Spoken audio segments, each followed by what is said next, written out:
And you guys, obviously you grade the players, but how would you grade management, and what was your biggest disappointment and probably your biggest success in any moves or non-moves? You know, we get graded on the success of the team. That's how it is in this franchise. You know, I know a lot of franchises are happy to get to the first round or get advanced beyond the first round.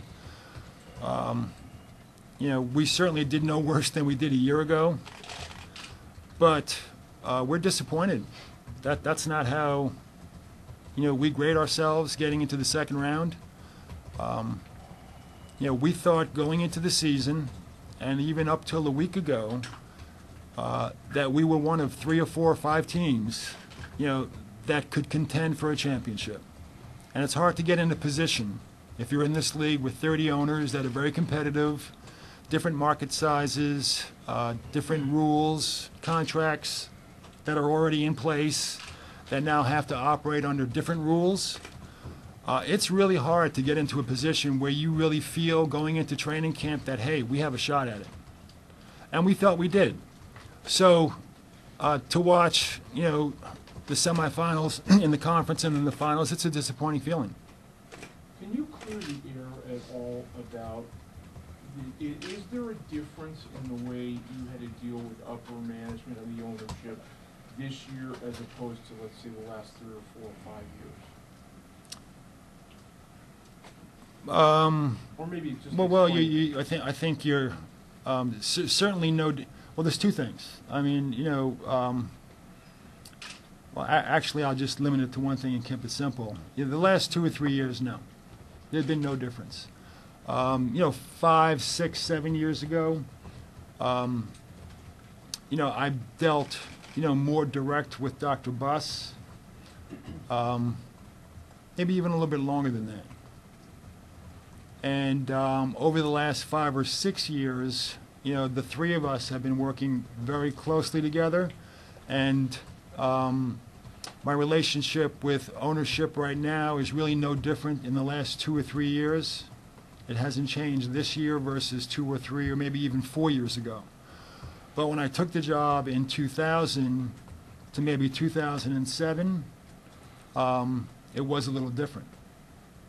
But not in the last 2 or 3 years. If you put this roster together under the old CBA, how will the new collective bargaining agreement affect your ability to make moves and assemble the team going forward? There are quite a few restrictions.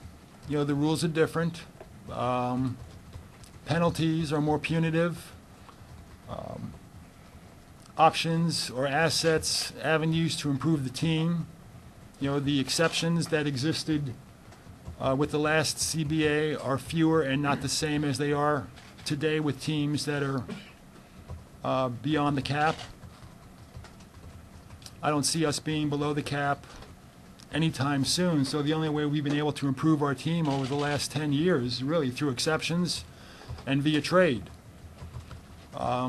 The exception route is severely limited right now. Will the more punitive salary, luxury tax affect your ability? Do you see yourself Absolutely. trying to avoid I think it's going to, taxing? I can't see us avoiding the tax. You know, Dr. Buss, under the correct circumstances, has always been willing to pay a tax. But if you just look at the levels of the new tax in a year from now, you could see that tax being paid a year or 2 ago or even this year is dramatically different 2 years from now. So that would have to be a consideration, and I know every club in the league is aware of it as well. I'm sorry, Scott, go ahead. So when you were saying that you think there's going to be some changes, you seem to be referencing free agents. I was reading what you said, right, because players have decisions and you have decisions. Beyond that, do you see this team being more aggressive in pursuing a trade this summer than? Why not? Sure. I mean, when you lose, you know, went through it last year. I'm not, you know, and we didn't make really, other than at the trade deadline, we didn't do anything last year. But when you lose, you know, before you think you should have lost, you have to open up all opportunities. Andrew Bynum goes into the last year of his contract. Is there any thought about sitting down with him and extending him, or what's the? Well, I think the only thing that's out there right now is he's eligible, for his present contract to be extended via an existing option. Yeah, and yes, we intend to do that. I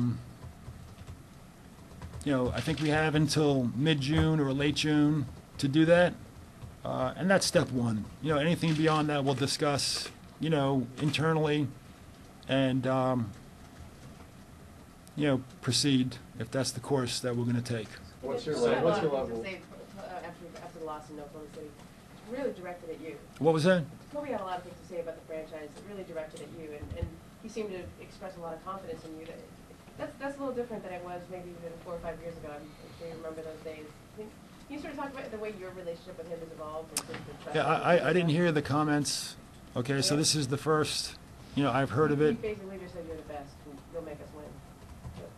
Everybody agree with Well, that? I look at that as pressure. I'm not sure if that's a good thing.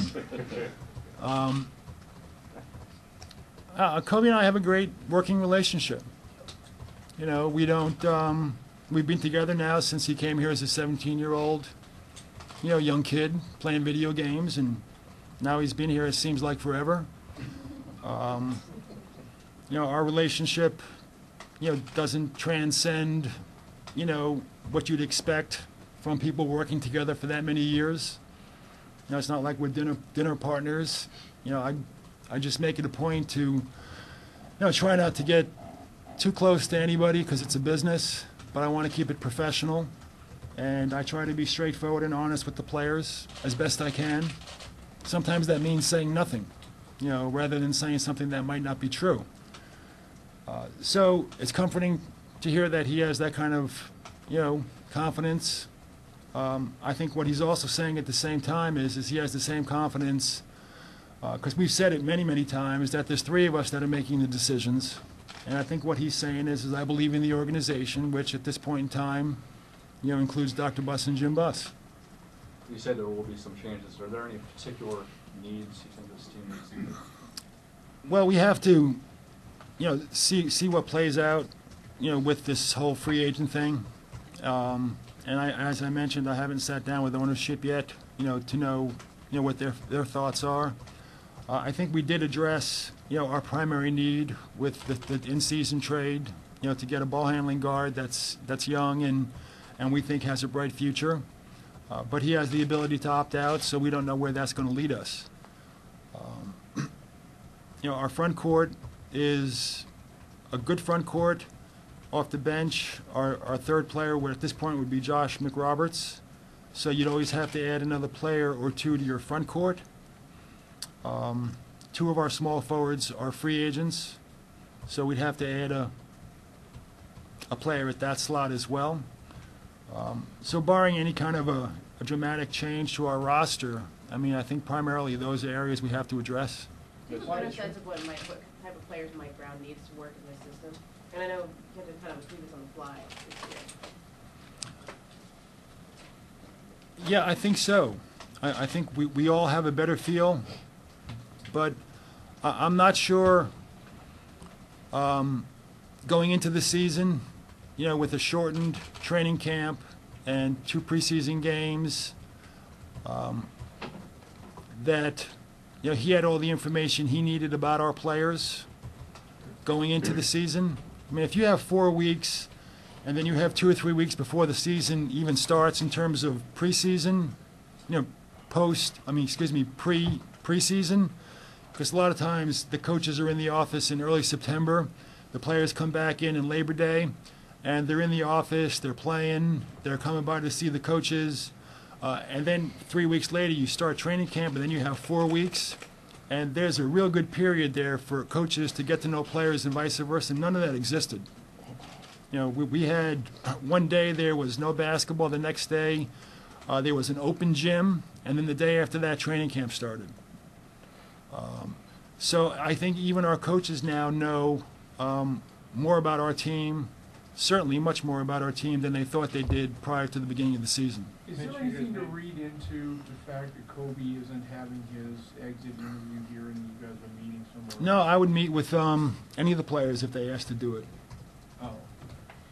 Yeah, I mean, for most of the guys, it's more convenient. They come, they clean out their locker room, you know, they meet with the community relations people, they sign some balls, and, you know, find out about what the young kids get the schedule for the summer league. Certainly Kobe's not interested in that. So when we left the plane, I talked to him and I said, let's hook up, and he said, fine, if I had his new number, and, you know, so we're going to get together either at the end of this week or early next week. Are you comfortable with him playing in the Olympics? You know, I played myself, and it's hard to say to anybody, you know, not to represent your country. So I understand the risk, you know, he's taken and the organization's taken, but it is something onto itself that's different, you know, that separates, you know, an athlete from, you know, the only thing you can compare it to is winning an NBA championship. So it's hard to say, no, it's not something you should do. Mitch, when